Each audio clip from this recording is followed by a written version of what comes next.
Chamo-me Rui de Almeida Moreira, tenho 49 anos e moro em Sacavém, concelho de Loures. Vou contar uma história que marcou particularmente a minha infância e que chamei A Carrinha Cinzenta. Decorria o ano de 1968, estava a frequentar a terceira classe do primeiro ciclo, tinha apenas 8 anos. Vivia num apartamento bem próximo da igreja do bairro Encarnação, em Lisboa, com os meus pais e avó materna. Era uma grande igreja cercada por um belo jardim que foi palco de muitas brincadeiras que tinha com os meus amigos. Jogávamos futebol na relva, subíamos às árvores para nos escondermos uns dos outros, corríamos, saltávamos, enfim, era o nosso mundo. Aos sábados, frequentávamos a catequese. Aos domingos, tínhamos que ir à missa e estes eram, porventura, os momentos menos apreciados. Eram quase um desperdício de tempo aquelas 2 horas ocupadas naquelas atividades, mas tinha que ser, eram as regras. Eu e os meus amigos da altura não tínhamos televisão e, por esse motivo, tínhamos muito tempo para desfrutar daquele maravilhoso espaço. Um dia, daqueles muito raros onde só eu passeava pelo jardim, sem os meus amigos, reparei numa carrinha cinzenta que parou à frente da porta da igreja, com 2 senhores. Um conduzia, o outro circulava dentro da carrinha. Era um veículo alto que permitia andar de pé lá dentro. Tinha uma porta lateral que era de correr e ficava aberta.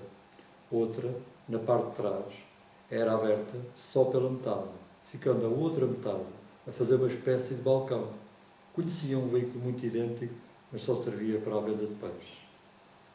Por quanto eu pude observar, este veículo tinha prateleiras de madeira cheia de livros. Não sabiam o que faziam aqueles 2 homens, mas logo pensei que o negócio seria a venda de livros. Uma espécie de banca de jornais e revistas idênticas ao do Sr. Rufino, o alfarrabista lá do bairro. Esta carrinha apareceu mais vezes, não aparecia todos os dias. Por vezes, só aparecia 1 ou 2 vezes por semana. Era de fácil identificação. Facilmente se liam as palavras fundação, biblioteca, itinerante, e estava numerada. Tinha mais 2 palavras, mas para mim era de difícil leitura. Uma delas até tinha um capa. A palavra fundação já eu conhecia, pois habitava num apartamento atribuído pela Fundação Cardeal Cerejeira, que cedia apartamentos a pessoas de fracos recursos ou que tinham sido desalojados de pequenas casas junto ao caminho de ferro, como foi o nosso caso, para a construção do Matadouro Municipal de Lisboa, em Beirolas, onde é hoje o Parque das Nações. A palavra biblioteca também já conhecia, mas não sabia que as bibliotecas se podiam deslocar. Foi a minha professora que me explicou o que era uma biblioteca itinerante. Persegui aquela carrinha durante algum tempo para tentar entender para que servia efetivamente. Um dia, reparei que algumas crianças acompanhadas pelas suas mães ou avós levavam livros diversos. E quando a carrinha cinzenta chegava no outro dia, lá estavam, de novo, mais ou menos as mesmas pessoas para entregar os livros e levar outros. Pensou então para mim, ou esta gente tem muito dinheiro para comprar livros, ou aqueles senhores são conhecidos e fazem a cortesia de lhes emprestar. Intrigante para mim era não ver movimento de dinheiro e muito mais para a frente, com o decorrer do tempo. Já nem as mães ou os avós acompanhavam as crianças. Não me dava com aquelas crianças. Para mim elas eram ricas, moravam em moradias na zona nobre do bairro e tinham um quintal próprio. Algumas até tinham carro.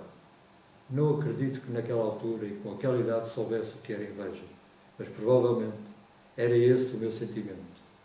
Não viver revoltado, mas apenas conformado. Quando entrei para a 4ª classe, entrou um menino novo para a nossa aula. Chamava-se Paulo Jorge. Era um novo habitante do bairro e, justamente, das moradias que atrás mencionei. Era o primeiro contacto que eu tinha com um habitante daquela zona. Ficámos amigos, frequentava a sua casa, brincávamos no seu quintal e ele brincava comigo no jardim de todos nós. Era afável, educado e bom amigo.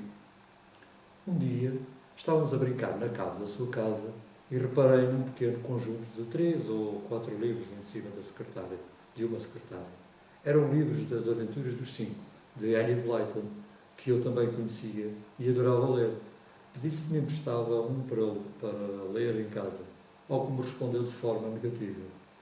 Explicou-me que aqueles livros eram emprestados por uma biblioteca itinerante ao irmão mais velho, o Luís. Fiquei curioso e perguntei se era uma biblioteca dentro de uma carrinha cinzenta, o que ele me confirmou que sim. Perguntei como podia ter acesso àqueles livros. Ele chamou o irmão e, de forma simples e clara, percebi como acedia àqueles livros. Não era necessário dinheiro. Bastava preencher uma pequena ficha de cartão com os dados do responsável. Neste caso, era o encarregado de educação, mãe ou pai. Surgiu então um problema.